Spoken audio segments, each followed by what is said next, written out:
కంటి అద్దాల నుండి శాశ్వత విముక్తి పొందండి. లాసిక్ సర్జరీ 14,000 మాత్రమే. వివరాలకు సంప్రదించండి. నమస్తే, నేను Keshav. Welcome to Suman TV.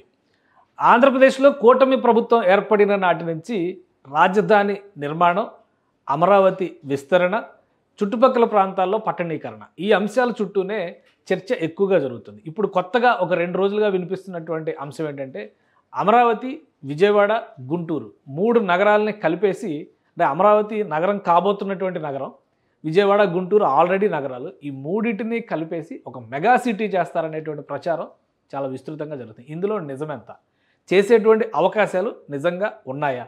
Andhra Pradesh ప్రభుత్వం ఆ దిశగా ఆలోచిస్తుందా? అసలు ఆలోచించేంత తీరిక ప్రస్తుతం ఉన్నటువంటి పరిస్థితిలో ఉందా? ఒకసారి విశ్లేషించేటువంటి ప్రయత్నం చేద్దాం. ఆంధ్రప్రదేశ్, ఉమ్మడి ఆంధ్రప్రదేశ్లోనే 3వ ముఖ్య నగరంగా విజయవాడకు ప్రత్యేకమైనటువంటి స్థానం ఉంది. అలానే కృష్ణా గోదావరి మండలాల మధ్యలో ఉన్నటువంటి జిల్లాల్లో కానీ, అలానే కృష్ణా గుంటూరు పరిధిలో ఉన్నటువంటి నగరాల్లో కానీ విజయవాడకి, గుంటూరుకి ప్రత్యేకమైనటువంటి స్థానం ఉంది. ఆ విషయాన్ని దృష్టిలో పెట్టుకునే ఇవి రెండింటికి ఉన్నటువంటి దూరం, ప్రధానంగా విజయవాడ, గుంటూరు మధ్య ఉండేటువంటి దూరం కూడా 20-30 కిలోమీటర్లకు మించి ఎక్కువ లేదు.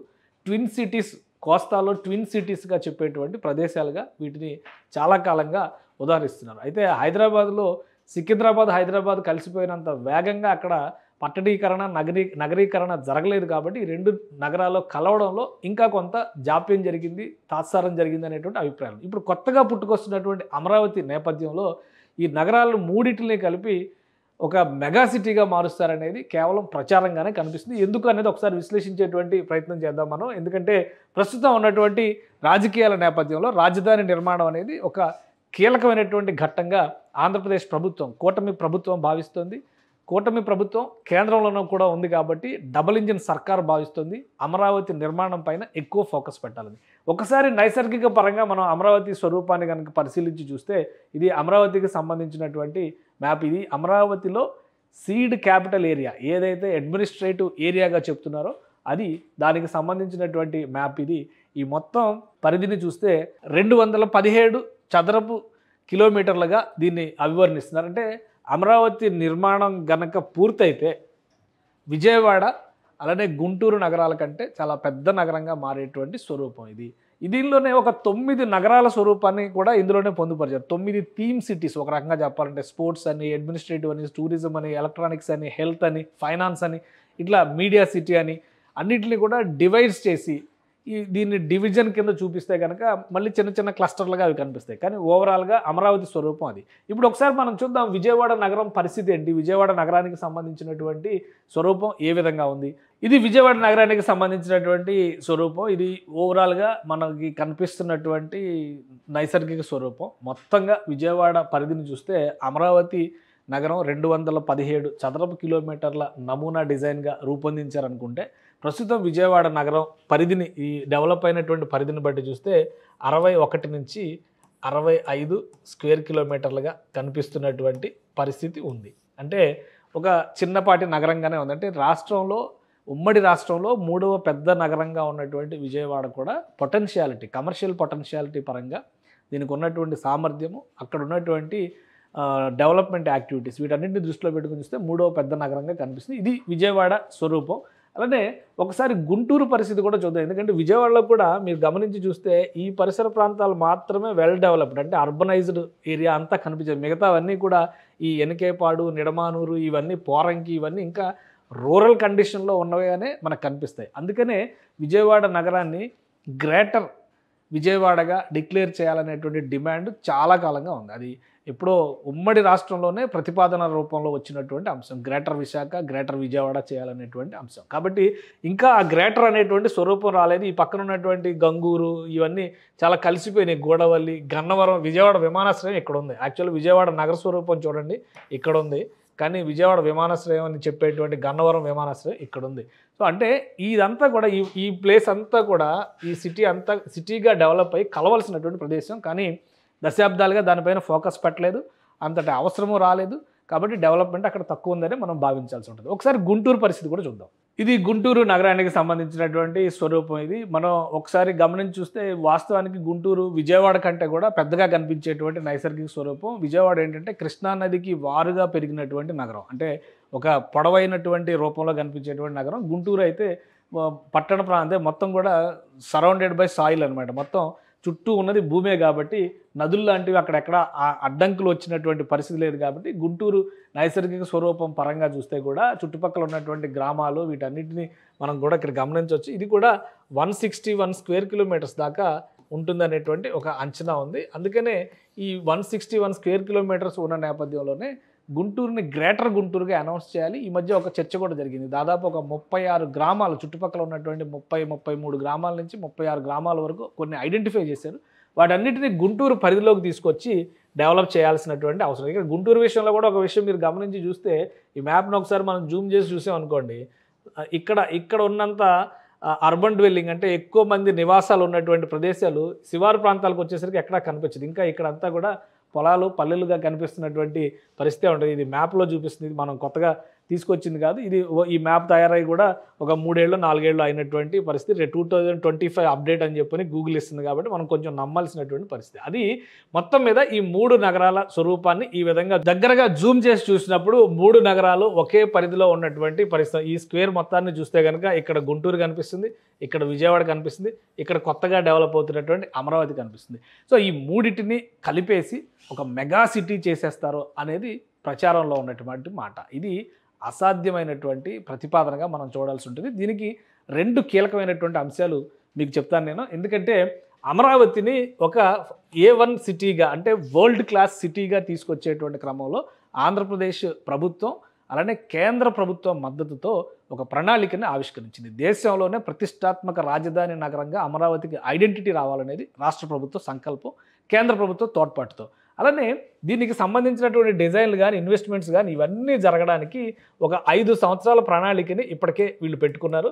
కాబట్టి దీనికి రావాల్సినటువంటి సదుపాయాలు ముఖ్యంగా ఆర్థికంగా రావాల్సినటువంటి అంశాలన్నిటిని కూడా అమరావతి చుట్టూనే మిళితం చేసేటువంటి పరిస్థితి ఉంటుంది. తర్వాత రెండో విషయం మనం ఇక్కడ అర్థం చేసుకోవాల్సింది ఏంటంటే ఈ 3 నగరాలని ఒకటే నగరంగా కలిపేసి మెగా సిటీ అని చెప్పని కనుక అనౌన్స్ చేస్తే కేంద్ర ప్రభుత్వం నుంచి వచ్చేటువంటి పథకాల్లో చాలా వరకు ఇబ్బందులు ఎదురయ్యేటువంటి అవకాశం ఉంటుంది.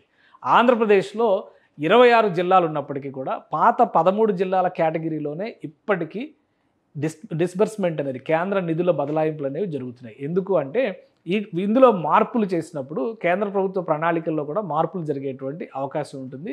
డెవలప్మెంట్ ఆస్పెక్ట్లో చూసినప్పుడు విభజన చట్టం ప్రకారం వెనుకబడినటువంటి 4 జిల్లాల రాయలసీమలో, ఉత్తరాంధ్రలో 3 జిల్లాల లెక్కని ఇప్పుడు పెంచితే దాన్ని కేంద్ర ప్రభుత్వం కన్సిడర్ చేసేటువంటి అవకాశాల్లో కొన్ని ఇబ్బందులు ఉన్నాయి. కాబట్టి ఆ అంశాన్ని పక్కన పెట్టేసి రాష్ట్ర ప్రభుత్వం కేవలం అంతర్గత సౌలభ్యం కోసం మాత్రమే జిల్లాల విభజన చేసింది. ఇప్పుడు అదే తరహాలో ఇది చేస్తే మరొక ఉదాహరణ కూడా చెప్తాం మీకు. ఎందుకంటే అండర్ గ్రౌండ్ డ్రైనేజ్ ప్రాజెక్టు పేరుతో, స్మార్ట్ సిటీ స్కీమ్ పేరుతో, అమృత్ పథకాల పేరుతో విజయవాడలో జరుగుతున్నటువంటి అమలవుతున్నటువంటి కేంద్ర ప్రభుత్వ పథకాలు, కేంద్రం కేటాయిస్తున్నటువంటి నిధులన్నీ, అలానే సేమ్ అదే కేటగిరీలో గుంటూరు నగరానికి ఇస్తున్నటువంటి నిధులన్నీ, వస్తున్నటువంటి సౌలభ్యం ఏంటి?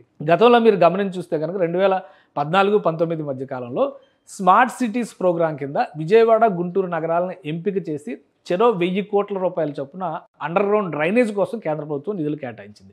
మొత్తం కలిపి ఒకటే సిటీగా అనౌన్స్ చేస్తే ఏ నిధులు ఎక్కడ ఖర్చు పెడతారు? ఇదే అసలైనటువంటి కీలకమైనటువంటి సమస్య. కేవలం రాజకీయంగా చేస్తున్నటువంటి ప్రచారంలో భాగంగా అమరావతి, గుంటూరు, విజయవాడ కలిసిపోవాలనేటువంటి భజన జరుగుతుంది తప్పితే ఇందులో అలాంటి వ్యూహం ఏదీ లేదు. ప్లస్ మనకు అందుతున్నటువంటి సమాచారం ప్రకారం చూస్తే ఆంధ్రప్రదేశ్ ప్రభుత్వం గుంటూరు గ్రేటర్ గుంటూరుగా మారడానికి కావాల్సినటువంటి కార్యాచరణను సిద్ధం చేస్తున్నట్టుగా తెలుస్తుంది. ఒకవేళ గ్రేటర్ గుంటూరుగా కనుక ఇది రూపాంతరం చెందితే ఈ సరౌండింగ్స్లో అమరావతికి కనెక్ట్ అయ్యేటువంటి మార్గాలు, ఆ మధ్యలో ఉన్నటువంటి వైశాల్యం, ఇప్పుడు చరిత్రపరంగా చూస్తే అమరావతికి ఒక 2000 సంవత్సరాల చరిత్ర ఉంది. అలానే విజయవాడ నగరానికి ఒక 1000 సంవత్సరాల చరిత్ర ఉంది. ఇప్పుడు కాదు, 8వ శతాబ్దంలో ఉన్నటువంటి శిలాశాసనాల్లో కూడా విజయవాడ గురించి ప్రస్తావించారు. అలానే గుంటూరు కూడా దాదాపు 1000 సంవత్సరాల చరిత్ర ఉంది. అంటే ఇంత చరిత్ర ఉన్నటువంటి ప్రాంతాలని ఒకటిగా కలిపేయడం వల్ల టెక్నికల్గా వచ్చేటువంటి సమస్యలు చాలా ఉంటాయి. ఇవి మొత్తం అభివృద్ధి చెందిన తర్వాత ఒక ప్రణాళికాబద్ధంగా దీన్ని ఒక అర్బన్ సర్క్యూట్గా డెవలప్ చేసుకోవడానికి కానీ, ట్రై సిటీ కాన్సెప్ట్గా ప్రొజెక్ట్ చేసుకోవడానికి కానీ అవకాశం ఉంటుంది. కానీ విజయవాడ అస్తిత్వాన్ని, గుంటూరు అస్తిత్వాన్ని రూపుమాపే విధంగా మొత్తం అమరావతి అనేటువంటి ఒక పేరు రుద్దేటువంటి ప్రయత్నం చేస్తే ఖచ్చితంగా రాష్ట్ర ప్రభుత్వానికి నష్టం, రాష్ట్ర ప్రజలకు నష్టం, ఆ ప్రాంతంలో జరిగేటువంటి అభివృద్ధి కార్యక్రమాలకు కూడా ఇబ్బందికరమైనటువంటి పరిస్థితులు ఎదురవుతాయి. కాబట్టి ప్రస్తుతం ఉన్నటువంటి సమాచారం ప్రకారం చూస్తే త్వరలో గ్రేటర్ గుంటూరు ఆవిర్భవించవచ్చు, గ్రేటర్ విజయవాడ పైన కూడా ఫోకస్ పెట్టచ్చు. అమరావతిని క్యాపిటల్ రీజియన్గా మాత్రమే డెవలప్ చేస్తారు. ఇంకొక విషయం ఏంటంటే ఏపీ సిఆర్డీఏ పరిధిని మరింతగా పెంచేటువంటి అవకాశాలు కనిపిస్తున్నాయి. ప్రస్తుతం తీసుకున్నటువంటి ఏపీ సిఆర్డీఏ పరిధి చూస్తే దాదాపు 8,000 చదరపు కిలోమీటర్ల 7,000 చదరపు కిలోమీటర్ల నుంచి 8,000 చదరపు కిలోమీటర్ల వరకు ఏపీ సిఆర్డీఏ పరిధి కనిపిస్తుంది. అంటే ఏపీ సిఆర్డీఏ పరిధిలో ఇవన్నీ కూడా మళ్ళీ వస్తాయి. ఇందులో చిన్న చిన్న టౌన్లు, తెనాలి లాంటి పట్టణాలు, మంగళగిరి లాంటి పట్టణాలు అవన్నీ కూడా సిఆర్డీఏ పరిధిలోకి వచ్చేస్తాయి. క్యాపిటల్ రీజియన్ డెవలప్మెంట్ అథారిటీ పరిధిలోకి వచ్చేటువంటి అంటే హైదరాబాద్లో హెచ్ఎండిఏ ఎలా అయితే విస్తారమైనటువంటి రూపంలో సేవలు అందిస్తుంది, గ్రేటర్ హైదరాబాద్ మున్సిపల్ కార్పొరేషన్ మాత్రం హైదరాబాద్ లిమిట్స్లో పనిచేస్తుంది. శివారుల్లో కొన్ని చిన్న చిన్న మున్సిపాలిటీలు కూడా ఉన్నాయి. ఇప్పుడు వాటిని కూడా కలిపేయాలనేటువంటి ప్రతిపాదన హైదరాబాద్లో ఉంది. అదే తరహాలో ఆ స్ట్రక్చర్ని ఫాలో అవడానికే ఎక్కువ అవకాశాలు ఉన్నాయి. కానీ నగరాలను కలిపేసి ఒక నగరంగా ప్రకటించేటువంటి ప్రణాళికలు ఎట్టి పరిస్థితుల్లో అవి ఆమోదయోగ్యమైన ప్రణాళికలు కావు, అసంబద్ధమైనటువంటి నిర్ణయాలు అవుతాయి. అవి రాష్ట్ర ప్రభుత్వానికి కూడా ఇబ్బందికరమైనటువంటి పరిస్థితులు తీసుకొస్తాయి. ముఖ్యంగా కేంద్రం ఇచ్చేటువంటి స్కీముల విషయంలో, ఫైనాన్షియల్ అసిస్టెన్స్ విషయంలో రాష్ట్ర ప్రభుత్వం ప్రతికూల పరిస్థితులు ఎదుర్కొనేటువంటి అవకాశం ఉంటుంది. అందుకనే అమరావతి మొత్తం కలిపి మెగా సిటీగా మారుతుందనే మాటల్లో వాస్తవం లేదు. ప్రణాళికాబద్ధంగా రాష్ట్ర ప్రభుత్వం ఈ మూడింటిని ఒక అర్బన్ క్లస్టర్గా డెవలప్ చేయడానికి, ముఖ్యంగా మధ్య ఆంధ్రలో అంటే కోస్తాలో, మధ్య కోస్తాలో వీటిని అర్బన్ క్లస్టర్గా డెవలప్ చేయడానికి ఒక ప్రణాళికను సిద్ధం చేసుకుంటుంది. అదే తరహాలో ఉత్తరాంధ్రలో అర్బన్ క్లస్టర్గా విశాఖపట్నం లిమిట్స్ని దృష్టిలో పెట్టుకొని డెవలప్ చేసేటువంటి ప్రణాళికను ఒకటి రూపొందించే ప్రయత్నం జరుగుతుంది. ఇక రాయలసీమలో వచ్చినటువంటి సమస్య ఏంటంటే కర్నూలు నగరం ఒకవైపు ఉంది, తిరుపతి నగరం మరోవైపు ఉంది. కాబట్టి కడప, కర్నూలులో ఏవైతే ఇండస్ట్రియల్ క్లస్టర్లుగా అనౌన్స్ చేశారో వాటిపైన ఆ పరిధిలో ఎక్కువ అర్బనైజేషన్, పట్టణీకరణ జరిగే విధంగా ప్రణాళికలను రూపొందించాలని రాష్ట్ర ప్రభుత్వం ఆలోచిస్తుంది. సో వీటిపైనే అధికార యంత్రాంగానికి దిశానిర్దేశాలు జరిగినట్టుగా సమాచారం అందుతోంది. వీటిని దృష్టిలో పెట్టుకునే ఈ అర్బనైజేషన్ కాన్సెప్ట్ని, పట్టణీకరణ, నగరీకరణ అనేటువంటి ప్రణాళికని పెద్ద ఎత్తున రాష్ట్ర ప్రభుత్వం 3 ప్రాంతాల్లోనూ సమానంగా ముందుకు తీసుకెళ్లేటువంటి ప్రణాళికను సిద్ధం చేస్తుంది. దానికి తగ్గట్టుగా కేంద్ర ప్రభుత్వం నుంచి నిధులు రాబట్టుకోవడానికి అవకాశం ఉన్నటువంటి పథకాలు, ప్రణాళికలు, గ్రాంటుల విషయాలపైన కూడా రాష్ట్ర ప్రభుత్వం అధ్యయనం చేస్తుంది. సో మెగా సిటీ అనేటువంటి కాన్సెప్ట్ కేవలం ఒక అభూత కల్పనగా కనిపించేటువంటి అంశం రాబోయేటువంటి రోజుల్లో ఏ నగరానికి ఆ నగరం ప్రత్యేక నగరాలుగా అభివృద్ధి చెందడం, అభివృద్ధి చెందినటువంటి నగరాలు కలిసిపోయేటువంటి పరిస్థితులు ఖచ్చితంగా వస్తాయి. కాబట్టి అది భవిష్యత్తు నిర్ణయించేటువంటి అంశంగా పరిగణించాల్సి ఉంటుంది. సుమన్ టీవీలో మీ పర్సనల్ అండ్ బిజినెస్ ప్రమోషన్స్ కోసం కింది నెంబర్కి కాంటాక్ట్ చేయండి.